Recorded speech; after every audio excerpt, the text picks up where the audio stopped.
메시지는 이제 미래의 가장 중요한 능력에 대해서 한번 같이 얘기 나눠볼 거예요. 미래의 가장 중요한 능력은 분석력도 논리력도 아니라 바로 공감하는 능력이라고 합니다. 이 사람이 아프고 힘들어할 때 공감할 수 있는 능력, 이 사람이 사랑한다고 할 때 그 상황에 대해서 공감할 수 있는 능력이라고 합니다. 그래서 공감, 통섭 이런 거에 대해서 이런 개념에 대해서 한국에 대해서 가장 처음으로 가져온 교수님이죠. 인문학을 논하는 생물학자, 여대 다니는 남자, 글자에 쓰는 과학자, 요즘 교수계에서 가장 핫한 교수 최재천 교수님을 모시겠습니다. 큰 박수로 맞이해 주세요.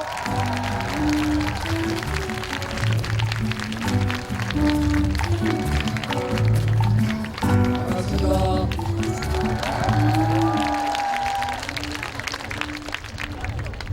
저는 저 강의실에서만 강의를 하다가 이렇게 야외에 나와서 오늘 처음 강의를 하려니까 지금 뭐 좀 어리벙벙합니다. 이런 강의를 해본 경험이 없어서 조금 버벅거리더라도 그냥 귀엽게 봐주시기 바랍니다.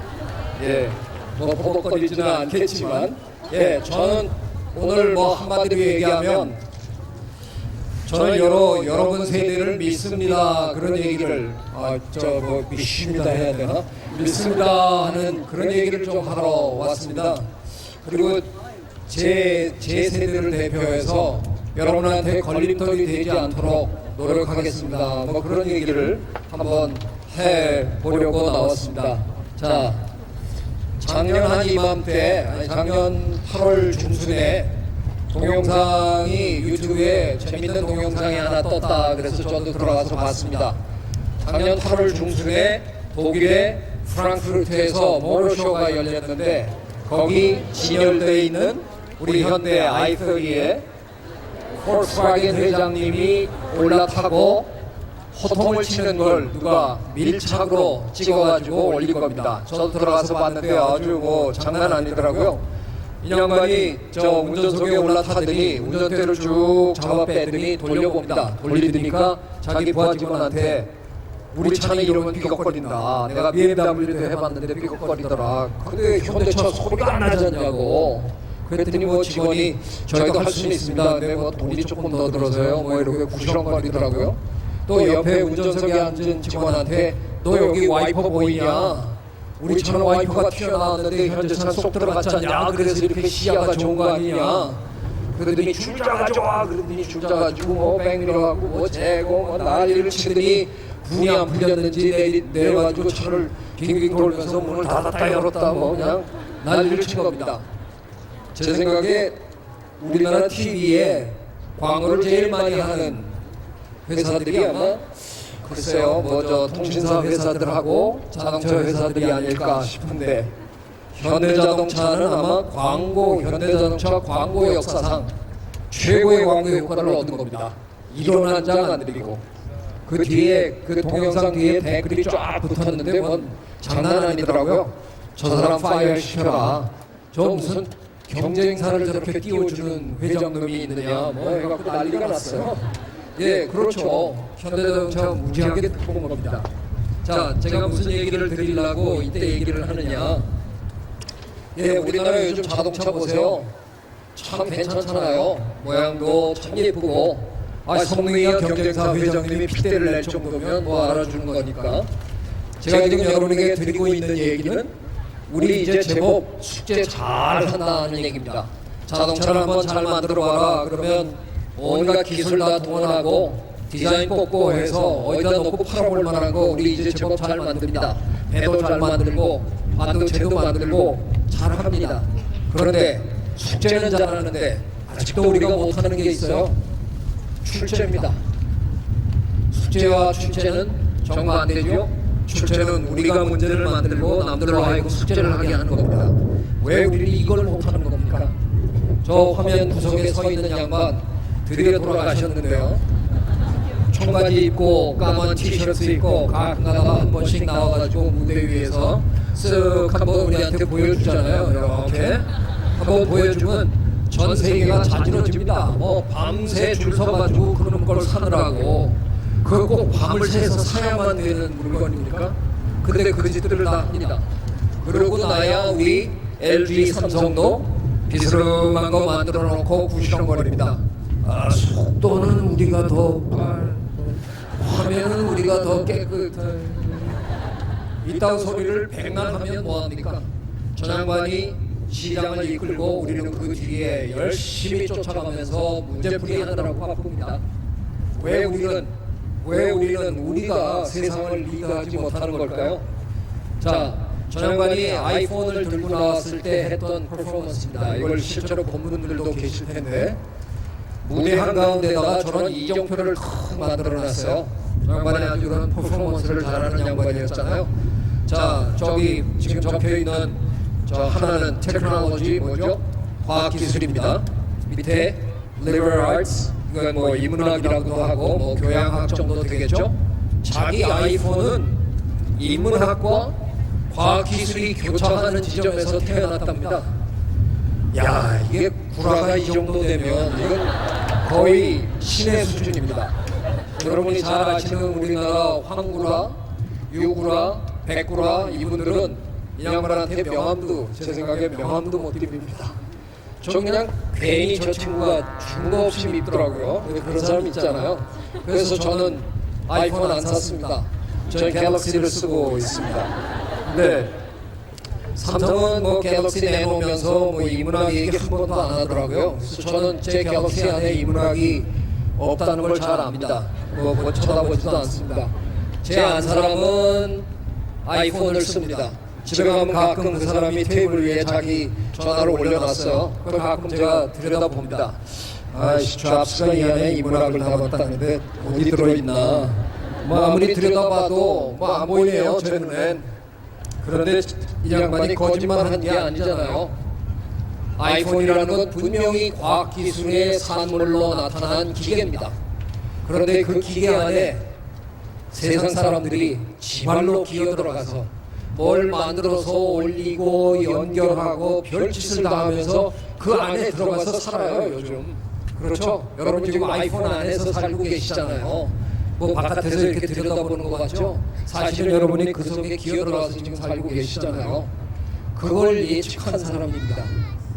예, 참 뭐 별로 마음에는 안 들어도 천재임에 틀림없었습니다. 기계를 만들어 놓으면 그 안에 새로운 세상이 만들어진다는 것을 예측한 사람입니다. 참 대단한 거죠. 자, 몇 년 전에 나온 이 영화 여러분 보셨죠? 아바타라는 영화. 이 영화를 실제로 만들어낸 제작진 안에는 컴퓨터 그래픽스 디자이너들 중에는 한국 사람이 몇 있었다고 들었습니다.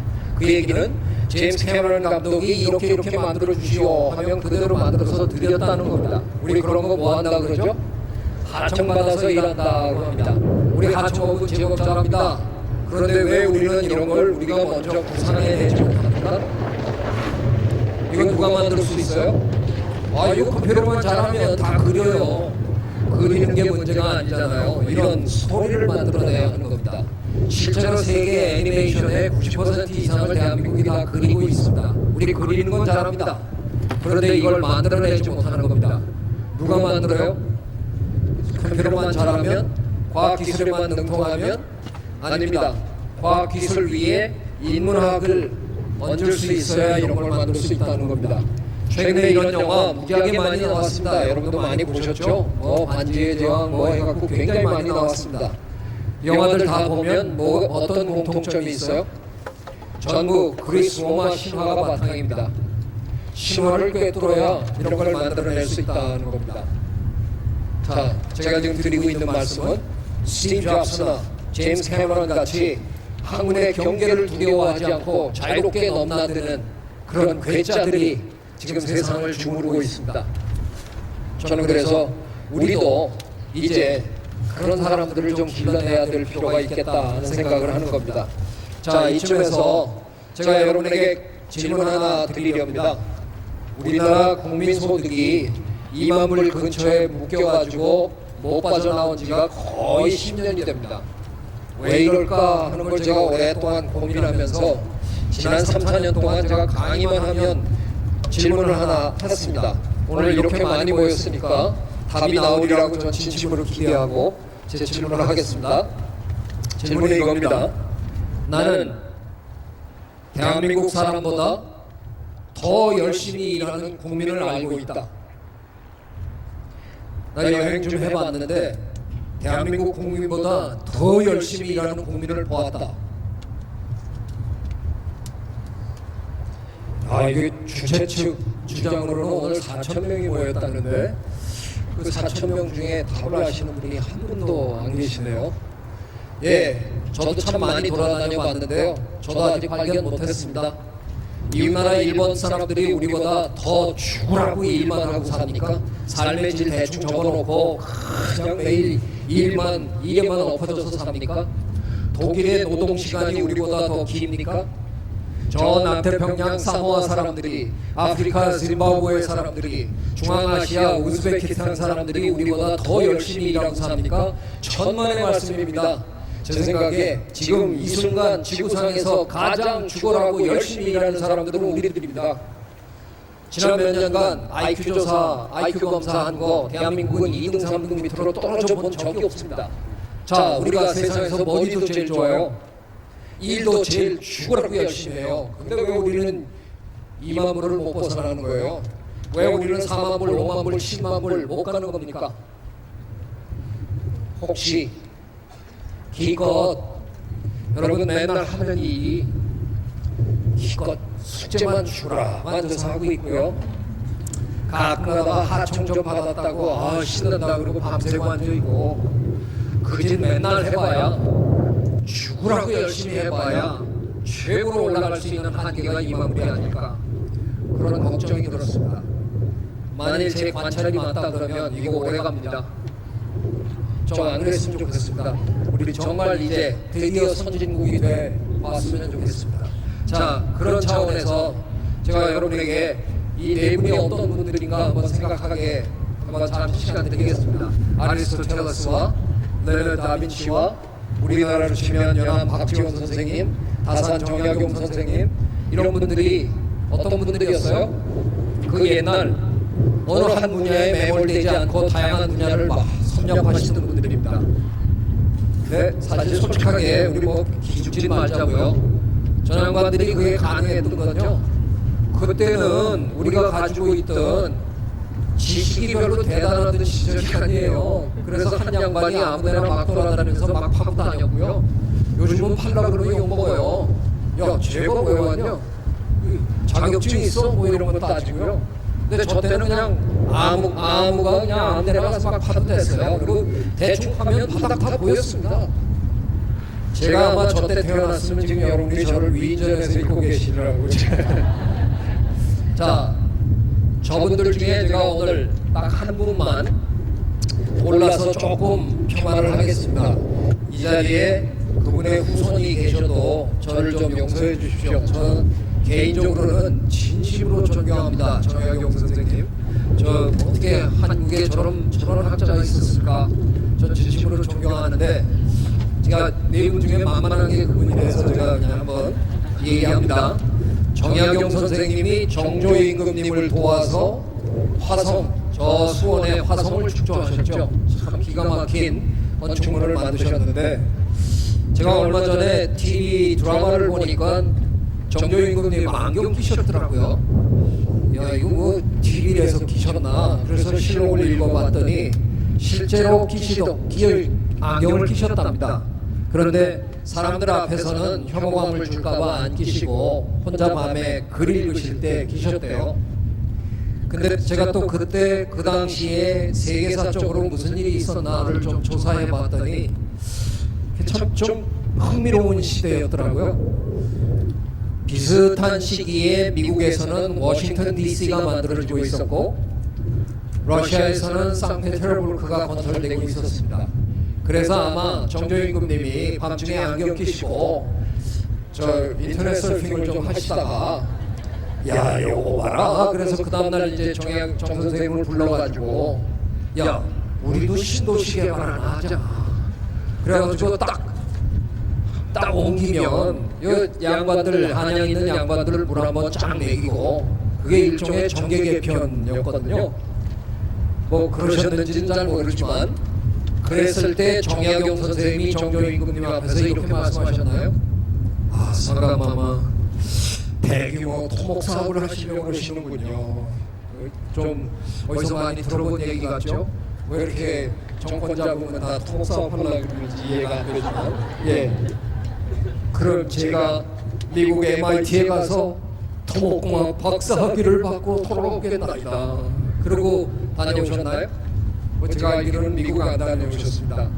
기껏해야 중국 가셔서 집 짓는 법에 대한 책 안 사셨을지도 몰라요. 이렇게 슬쩍 한번 훑어보고 오셨을지도 모르죠. 그 정도만 하셨어도 그 당시 조선 팔도에서 최고의 토목공학자 역할을 너끈히 해내셨습니다. 하지만 정약용 선생님 지금 무덤에서 벌떡 일어나서 여러분 곁에 돌아온다. 진짜 그분이 다산이 되실까? 택도 없습니다. 제가 직언하겠습니다. 한 가지만 제대로 하십시오. 한 가지만 제대로 하기도 힘든 세상이 된 겁니다.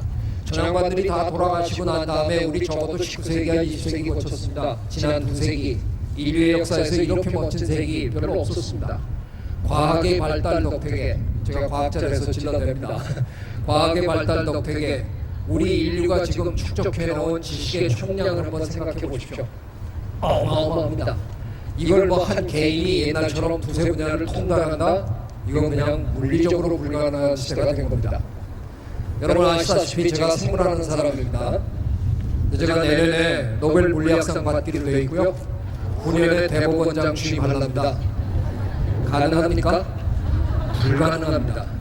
그냥 제가 있는 한 분야 내에서 좀 더 노력해서 조금 더 잘하면 다행입니다. 이제는 정말 힘들어진 시대가 된 겁니다. 그래서 우리가 이런 전략을 쓰고 있는 겁니다. 좁고 깊게 파고 들어가는 겁니다. 이게 뭡니까? 영어로 얘기하면 specialization, 전문화, 쉽게 얘기하면 많은 여러분들이 지금 하고 있는 전공입니다.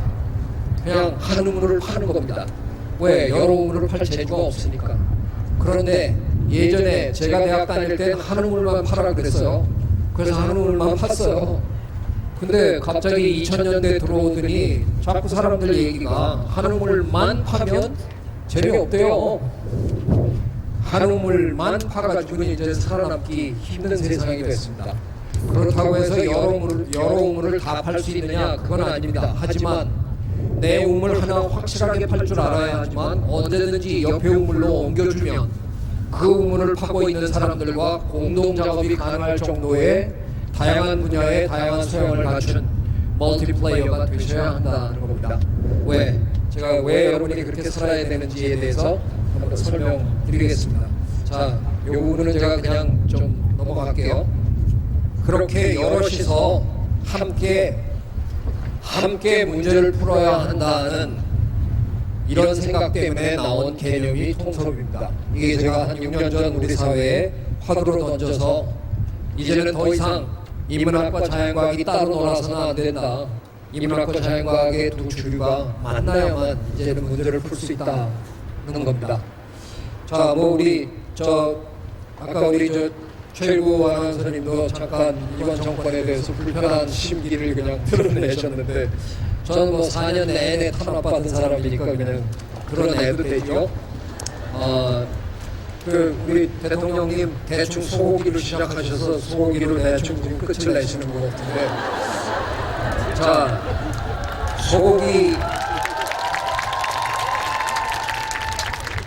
소고기 그게 시작은 이렇게 됐잖아요. 대통령님이 이제 대통령 되셔서 기분이 좋으셔서 미국 가서 또 그쪽에 부시 아저씨를 만나가지고 부시 아저씨가 아이 소고기 좀 사줘요. 그거 뭐 좀 사드리죠. 별로 심각하게 생각을 안 하신 거예요. 외교 통상의 문제니까 국가의 원수로서 외교 통상의 문제를 해결하고 오신 겁니다. 그랬더니 여러분들이 촛불을 들고 쫙 나타났잖아요. 그러고서 하는 얘기가 신뢰의 문제입니다. 이렇게 얘기를 한 거예요. 그때는 이해를 못 하셨대요. 아니 이게 외교 통상의 문제지 무슨 신뢰의 문제냐. 그러더니 나중에 청와대 뒷산에 올라가셔서 깊이 생각하셔서 이해하셨다고 우리한테 분명히 얘기하셨는데 이번에 또 터지니까 이해 못 하셨더라고요. 보니까 또 신뢰의 문제가 된 거 아니에요. 만약에 그런 일이 또 벌어지면 무조건 검역 중지하고 전면 재조사하고 재협상한다라고 천속같이 약속을 한 정부가 인도네시아 정부는 벌어지자마자 그냥 중지해 버리는데 우리는 또 미국 가서 여기서 확인할 수 있는 걸 미국 그 농장도 못 가보면서 미국 가서 또 확인하고 또 돌아오시는 거예요. 그러니까 우리는 또 들고 나가는 거죠. 신뢰의 문제입니다. 여전히 신뢰의 문제입니다. 오늘 아침 신문에 보니까 전 장관 하셨던 정운천 장관님이 아주 표현을 또 정확하게 하셨더라고요. 이건 안전의 문제가 아니라 안심의 문제였다. 예. 지금 촛불 들고 나가신 양반들 집에서 미국산 쇠고기 먹고 있어요. 그거 먹어서 죽는다고 당장 생각해서 하는 일이 아닙니다. 이런 문제에서 국민을 보호해 줄 의지가 있느냐, 그 의지를 정부에서 보고 싶은 겁니다. 이럴 때마다 이게 하나의 문제가 아니잖아요. 많은 이런 문제들을 벌어질 때마다 국민의 입장에서 그런 거를 제대로 해내겠다는 의지가 있느냐, 우리에게 신뢰감을 줄 수 있느냐, 이걸 우리가 묻고 있는 건데 정부는 그걸 전혀 이해 못합니다. 왜? 소고기 그러면 외교 통상의 관점에서만 그걸 내고 보고 있으니까 문제가 안 풀리는 겁니다. 이 세상의 모든 문제가 이제는 그렇게 해서 풀 수 있는 문제가 없습니다. 소고기 문제, 외교 통상 전문가도 들어와야 되지만 저 같은 생물학자도 들어가야 되고요, 의학자도 들어가야 되고, 법학자, 심지어는 심리학자도 들어와야 됩니다. 이게 심리적으로 국민에게 어떤 영향을 미치나, 이런 관점이 없기 때문에 굉장히 힘든 세상이 지금 자꾸 우리 주변에서 벌어지고 있다고 생각합니다. 몇 년 전에 돌아가신 경영학의 대가 피터 드러커 선생님이 여러분을 가르쳐서 지식 유공민이 된다고 얘기를 하셨어요. 저는 지금 강의실에서 이렇게 제 학생들에게 얘기하고 강의합니다. 지금 이 방 안에 앉아있는 학생들, 그러니까 제가 여러분을 상대로 얘기해도 틀림이 없을 것 같아요. 지금 여기 앉아 계신 여러분들의 절반은 이 땅에 살지 않을 겁니다. 제가 거의 확신하고 얘기할 수 있습니다. 이 좁은 땅에 복닥거리고 우리 안 삽니다. 직업이 있는 어느 곳이든 여러분은 날아다니면서 살게 되는 세대입니다. 우즈베키스탄에 몇 년 살다가, 볼리비아 몇 년 살다가, 귀국해서 한 10몇 년 살다가, 또 저 유럽에 몇 년 살다가 그냥 돌아다닙니다. 지식 유공민이 될 겁니다. 그런데 그런 분들이 기껏 지금 한다는 얘기가 그 기가 막힌 대학 4년 동안 이 좁은 땅에서 써먹을 수 있는 스펙 쌓느라고 코를 들여다 막고 살고 계세요. 저 이거 너무나 어리석은 짓이라고 생각합니다. 전 세계를 상대로 스펙을 쌓으셔야 합니다. 이 나라에 있는 직업만 바라보고 있다간 여러분 굶어 죽습니다. 제 생각에 반드시 그런 날이 올 것 같은 생각이 듭니다. 전 세계를 상대로 쌓는 스펙은 뭐냐? 그렇게 구체적인 스펙 없더라고요. 제가 보니까 기초 학문만 해놓으면 되는 겁니다. 인문학과 자연과학의 기초만 잘 닦아놓으면 언제든 새로운 전문 분야에 뛰어들 공부를 할 준비가 여러분에게 주어지는 겁니다. 자, 그 얘기를 제가 오늘 조금 드리렵니다.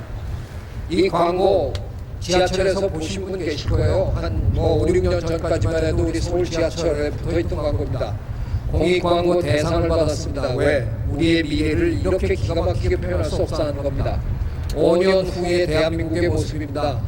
지금은 5년 후가 되면 65세 이상 노인들이 15세 미만 어린이들보다 우리나라는 많아집니다. 그래서 저 구석에 있던 경로석으로는 너무 부족하니까 경로석을 가운데로 옮겨서 노인네들이 좀 편안하게 앉게 해드리고, 저 꼬마들은 이제 몇 분 안 남았으니까 그쪽에 가서 그냥 앉아라. 이게 우리의 미래입니다. 이런 시대가 되고 수명이 길어지면 미래학자들이 바로 지금 제 앞에 앉아있는 여러분 대부분인데, 저쪽에 좀 연세 드신 분 한두 분 빼놓고 여러분은 직업을 적어도 5번, 이 중에는 7, 8번, 그 10번 가까이 바꾸면서 사는 사람들이 생긴다는 겁니다. 왜? 은퇴제도라는 건 조만간 없어질 거거든요. 정년제도를 유지하면서 한 나라의 경제가 유지되리라고 생각하면 그건 천하의 바보입니다. 앞으로 은퇴하고 집에서 놀고 먹어야 되는 사람의 숫자가 한 2, 3년 후면은 일하는 사람의 숫자보다 많아집니다. 도저히 그거는 유지가 안 됩니다. 그래서 이제 정년 없어질 거고요. 시간 문제입니다. 없어질 거고, 여러분은 죽을 때까지 일하게 됩니다. 재미 좀 없는 얘기처럼 들릴지 모르지만 그게 더 낫습니다. 60에 은퇴하고 100세까지 40년을 백수로 살려면 자살하는 게 더 편한지도 모릅니다. 자, 그러면 만일 30부터 일하는데 100세까지 일해라? 70년입니다. 노동 인생이 70년인데 난 70년 동안 그냥 저 쌍둥이 건물에 들어가서 굳세게 버티겠다. LG가 여러분을 70년 동안 고용해 주느냐? 절대로 안 합니다. 40대 초반에 쫓겨납니다. 임원이 되는 4명 빼놓고 다 쫓겨나는 겁니다. 그러면 다음 직업을 얻어야 합니다. 그런데 나는 지금 대학에서 경영학 하나 달랑하고 있습니다. 제가 보기엔 경영학과가 제일 걱정입니다. 지금은 경영학과가 제일 좋다고 그러더라고요. 첫 직장 얻는 데는 제일 좋습니다. 그런데 경영학과에서 요즘 가르치고 있는 거에 제가 들여다보니까 최첨단의 경영 이론을 가르치세요. 그런데 경영학처럼 뭐가 자주 바뀌는 곳이 없더라고요. 뭐 블루 오션 했다가 그린 오션 했다가 W 이론 했다가 뭐 했다가 몇 달 만에 한 번씩 막 바뀌어요.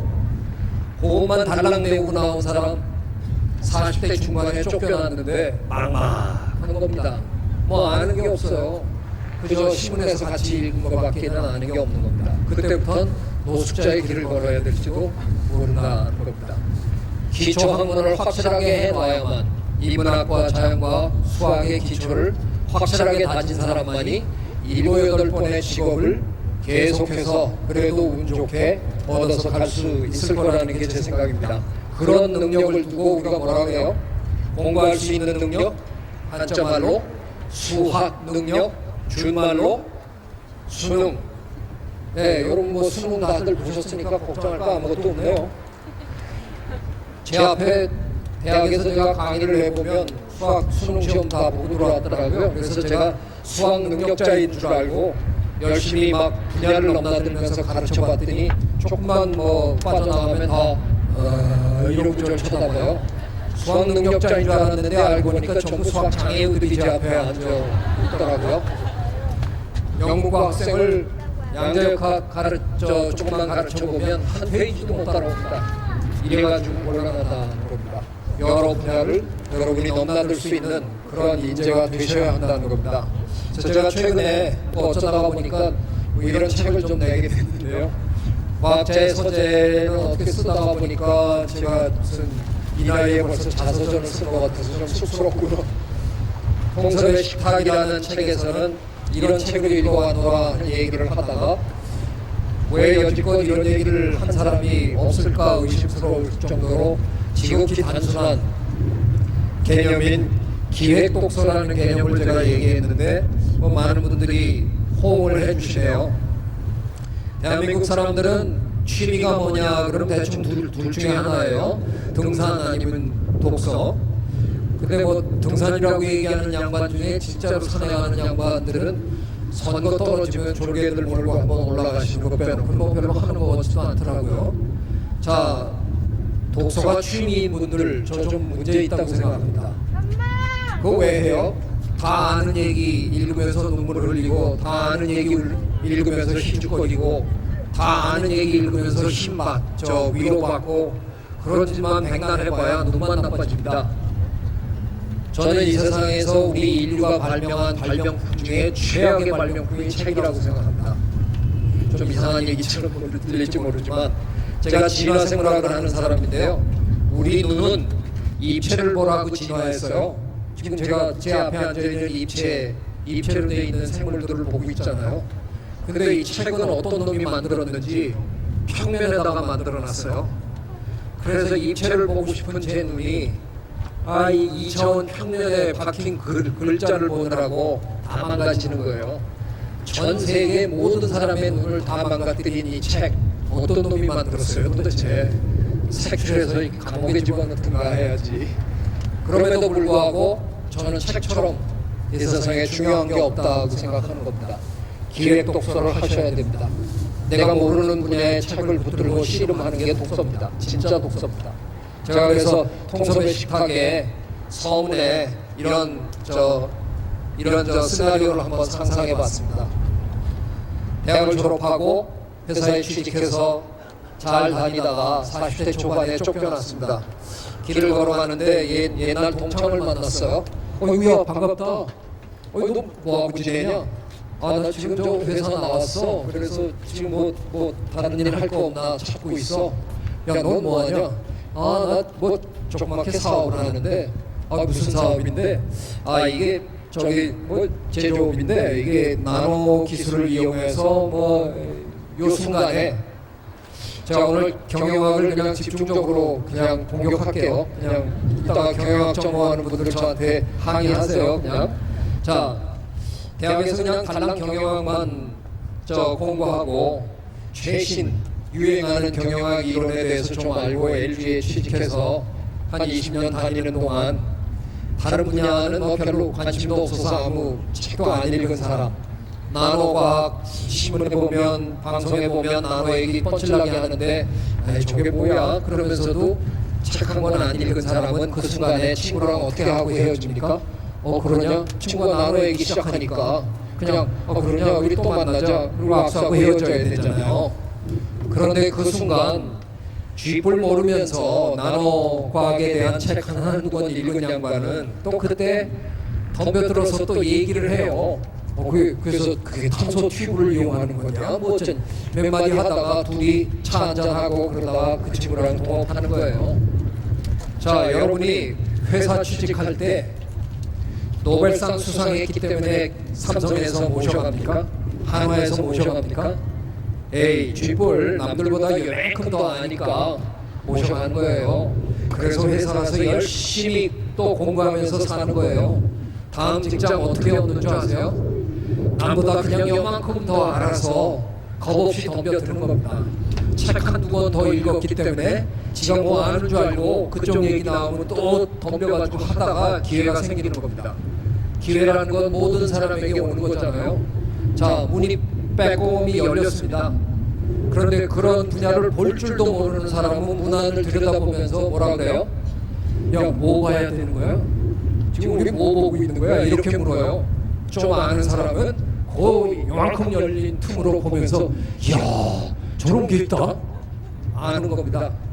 우리 조금만 알면 남보다 조금만 더 알면 거기에 덤벼들 수 있는 겁니다. 저는 여러분이 직업을 5번, 6번, 7번, 8번 갈아탈 때 그 빌미를 독서가 제공해 주리라고 저는 생각합니다.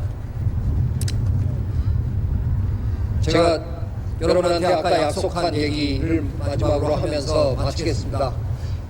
제가 구글에 들어가서 구글 이미지에 가고 세대 갈등 이렇게 치니까 이 그림이 뜨더라고요. 하여간 뭐 우리 서로 이해 못합니다.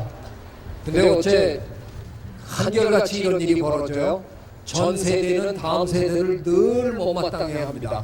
지금 여러분 부모님들이 여러분한테 계속 이런 얘기하죠. 너 어쩌려고 그러냐? 너 헝그리 정신도 없고 도대체 네가 생각이 있는 애냐? 이런 얘기 계속 듣고 지금 계시죠? 근데 이상해요. 저도 그 얘기 제 부모님한테 듣고 거거든요. 자, 이게 사실이면 우리 인류는 날이 갈수록 나빠져야 되죠. 다음 세대가 전 세대보다 모자라면 점점 나빠져야 됩니다. 그런데 우리 그래도 조금씩 나아지고 있거든요. 그런 전 세대의 우려 같은 건 귀담아 들을 필요가 없습니다. 그냥 한쪽 귀로 듣고 흘리십시오. 저는 여러분의 세대가 인류 역사상 가장 아름다운 세대라는 생각을 하기 시작했습니다. 얼마 전부터. 저는 여러분의 세대를 공감의 세대라고 한번 이름 지어봤습니다. 왜? 큰 재앙이 터지면 뭐 여러분은 안 믿으시겠지만 제 세대도 저 봉사활동 하러 갑니다. 저희들도 갈 줄 알아요. 근데 저희들은 계산하고 갑니다. 내일 회의인데 내일까지 이거 뭐 내야 되는데 근데 이상한 게 여러분은 왜 계산을 못해요? 이게 답답한 겁니다. 우리 부모들이 여러분을 이해 못하는 이유가 내일 취직시험 봐야 되고 내일 뭐 해야 되는데 그냥 가잖아요. 여러분은 문자 날리면서 나 간다 그러고 가니까 받는 놈은 나 내일 가려고 그랬어. 부모님은 뒤에서 네가 거기 지금 어떻게 가냐 네 일도. 우리는 그동안 늘 살아오면서 어떻게 가르쳤나요? 일단 내가 먼저 쥐어야 합니다. 이걸 제 아버지가 제 부친이 제가 어렸을 때 해준 얘기예요. 어느 날 술도 많이 안 드시는 분이 술을 많이 드시고 집에 오셔서 뭐 제가 이렇게 얘기하면 좀 우스운 얘기인지는 모르지만 제 부친은 평생 청렴 요 두 자 때문에 그냥 사는 분입니다. 자식들은 다 쫄쫄 굶어도 당신은 청렴했다는 거 하나로 그냥 지금도 그냥 입만 열면 그 얘기 아유 이제 지겨워서 못 듣겠는데 그 얘기 계속 하십니다. 그런데 어느 날 술을 드시고 들어오셔서 저한테 제가 그때 기껏해야 한 12~13살밖에 안 됐는데 저한테 푸념을 하시더라고요. 야, 만약 테이블 위에 사과가 이렇게 한 바구니 있는데 자 이제 집어서 먹어라 그러는데 사람은 많은데 차마 확 뛰어들어가고 그걸 못 집겠더라. 근데 나는 안 집었는데 그걸 먼저 2~3개씩 집은 놈 중에 한 놈이 돌아다 보더니 야 너 한 개도 못 집었냐? 그리고 하나를 주더라. 그걸 내가 받아 먹어야 되는 거냐? 뭐저 12살 먹은 제가 뭘 압니까? 전 그냥 가만히 듣기만 했습니다. 근데 그 얘기가 지금도 잊혀지질 않아요.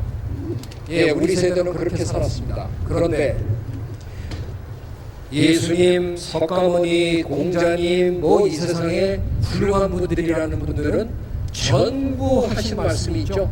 남을 위해서 살아라, 이웃을 사랑해라, 심지어는 뭐 원수를 사랑하라고 떠드신 분까지 계세요. 그런데 그건 말뿐이었고요. 우리 여지껏 해본 적 별로 없습니다.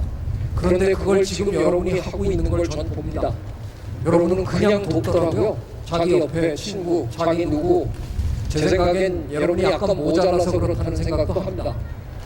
우리 고개를 한 번도 겪어보지 않은 여러분들, 그냥 내가 남을 돕다가 보면 내가 굶어서 죽을 거라는 상상을 못하는 여러분들이라서 그런지도 모르겠습니다. 하지만 어찌됐든 여러분은 하고 있습니다. 그렇다면 우리가 수백 년 동안, 수천 년 동안 우리 인류가 그렇게도 바라던 가치관이 지금 여러분을 통해서 실현되고 있는데 왜 그걸 저 같은 기성세대가 뒤에 서서 야 너 제정신이냐 그러면 되냐 이거 아니겠다는 생각을 하기 시작했습니다. 여러분이 이 세상의 주인입니다. 이제 조만간 여러분이 사는 세상의 룰은 여러분이 만들어 갈 겁니다. 여러분의 세상에서는 공감이 룰이 될 것 같아요. 우리처럼 거머쥔 다음에 약간 배려하는 약간 베푸는 이게 아니라 여러분은 그냥 서로 나눠 가지면서 사는 그런 세계를 여러분이 만들어 갈 것 같습니다. 그래서 저는 여러분을 믿기로 했습니다. 여러분이 우리 인류를 이 엄청난 바보 같은 구렁텅이에서 저는 건져내리라고 믿습니다. 왜? 저는 생물학자입니다. 그래서 제가 그냥 막연히 믿는 거 아닙니다. 저에게는 약간의 과학적인 근거가 있습니다. 저희 생물학자들도 우리는 그동안 오랫동안 자연은 이런 곳인 줄 알았습니다. 그냥 으르렁거리고 한정된 자원을 얻기 위해서 상대를 죽여야만 하고 그저 경쟁이 일변도인 줄 알았습니다. 근데 지난 10몇 년간 저희가 이제 느끼는 게 다릅니다. 이 세상에서 무게로 가장 성공한 생물 집단은 코끼리가 아니고요, 고래가 아니고요, 식물입니다. 식물들이 이 세상을 점령했습니다. 가장 고운 친구들입니다. 이 세상에서 숫자로 가장 성공한 친구들이 누구냐? 곤충입니다. 이 둘이 서로를 죽이면서 서로 경쟁하면서 이겨내나? 아닙니다. 이 둘은 서로 꽃가루를 옮겨주면서 꿀을 나눠 먹으면서 성공한 두 집단입니다. 이렇게 막강한 성공 사례가 있는데 저희 생물학자들도 그동안 몰랐습니다. 이게 얼마나 중요한지. 이 세상에 이런 예는 무지무지 많습니다. 이 세상에 남과 손잡지 않고 살아남은 생물은 아무도 없습니다. 저희가 아무리 눈을 씻고 봐도 없습니다. 제가 이 얘기 잘못하면 이제 여기 뭐 강물에 빠지든가 뭐 해야 될지도 모르는데 요즘 표현으로 하면 이게 FTA를 안 맺은 생물은 아무도 없더라 이겁니다. 그럼 이제 제가 FTA 무조건 찬성하는 사람처럼 이제 드리겠죠. 그건 아니고요. 정말 할 일이었으면 그걸로 인해서 피해 볼 수 있는 농민들이나 누구나 미리미리 좀 제대로 해놓고 했으면 얼마나 좋았을까. 그런 정말 아픈 마음 저한테도 있습니다. 하지만 동맹을 맺는 건 중요할지도 모른다 하는 복합적인 생각할 필요가 있다는 겁니다. 자, 제 얘기를 이제 마무리하겠습니다. 자, 경제학자들하고 진화생물학자들이 요즘 이런 연구합니다. 최후 통첩 게임이라는 게 있습니다. 한 사람한테 100불을 쥐어주면서 네 친구랑 나눠 가져라. 근데 네 친구가 네가 나눠주는 거에 불만을 품고 거부하면 둘 다 못 받는다. 내가 도로 100불 가져간다. 자, 경제학이라는 학문은 지금 여기 경제학 전공하는 분이 있으면 저한테 오히려 가르쳐 주셔야 하는데, 경제학이라는 학문은 경제의 주체인 우리 인간이 완벽하게 합리적이라고 전제하고 하는 학문입니다. 그죠? 자, 완벽하게 합리적이라면 받는 입장에서는 단돈 1불을 줘도 1달러를 줘도 받아야 됩니다. 왜? 받는 게 안 받는 것보다 1불 유리하죠. 10센트를 줘도 받는 게 유리한 겁니다. 그게 합리적입니다. 그런데 사람들은 참 이상합니다. 5불 주면 야, 내가 그 새끼인 줄 아냐? 그리고 집어던지고 안 받아요. 지극히 비합리적인 행동을 우리가 합니다. 세계 많은 문화권에서 이 실험을 반복했는데 거의 대부분의 문화권에서 한 30불 정도 안 주면 집어 던집니다. 근데 주는 사람도 웃기는 사람이에요. 주는 사람도 합리적이라면 야, 넌 내가 1불이라도 주면 받아야 돼. 그리고 1불 주면 돼요. 근데 주는 사람도 야, 이게 내가 조금 주면 안 받을 것 같은데 그래서 한 30불 정도 줍니다. 예, 우리는 남에게 70불 주고 제가 30불 챙기지는 못합니다. 하지만 우리 인간의 본성 중에는 어쩌면 적어도 한 30불 정도는 남을 주고 싶어하는 그런 마음이 우리에게 있는지도 모르겠다는 겁니다. 예, 어쩌면 생물학적으로 설명할 수 있는, 과학적으로 설명할 수 있는 행동인지도 모르겠습니다.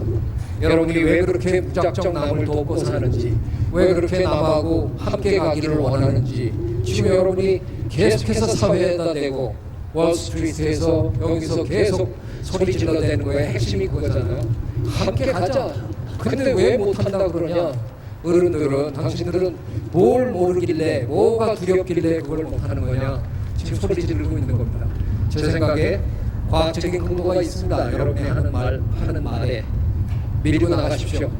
여러분이 우리 인류를 구해주시리라고 저는 진심으로 믿습니다. 그래서 여러분의 뒤에서 제가 그냥 혹시 할 수 있는 일이 있다 그러면 우리 세대, 늙은 세대 설득하는 일을 시작하겠습니다. 그래서 여러분의 뒤에 줄 서겠습니다. 당당하게 세계를 상대로 멋지게 한번 살아보시기 바랍니다. 여러분의 미래도 잘 기획하셔야 합니다. 100세까지 자살하지 않으면 살아야 됩니다. 그래서 그 긴 장래를 기획하셔야 되고요. 기획하는 그 안에 지금 여러분이 갖고 있는 바로 20대, 30대 때 갖고 있는 손잡고 가고 싶어하는 이거 절대 놓치지 말아주십시오. 이게 바로 우리 인류가 그동안 너무너무 꿈꾸던 그런 세계입니다. 저는 그런 세계를 여러분이 열어주시리라고 확신하고 있습니다. 예, 감사합니다. 사랑합니다.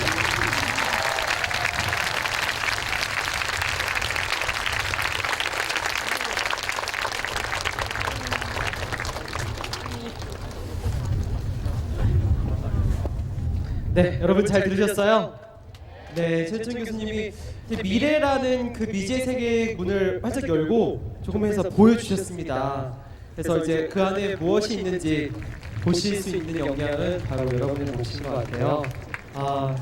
경영학과에 대해서 엄청 까셨는데 사실 제가 경영학과 졸업했거든요. 저기 쌍둥이 타워를 지었는데 동생은 LG전자를 다니고 있습니다. 네, 정말 큰일입니다. 네, 앞으로 많이 반성해야 될 것 같아요.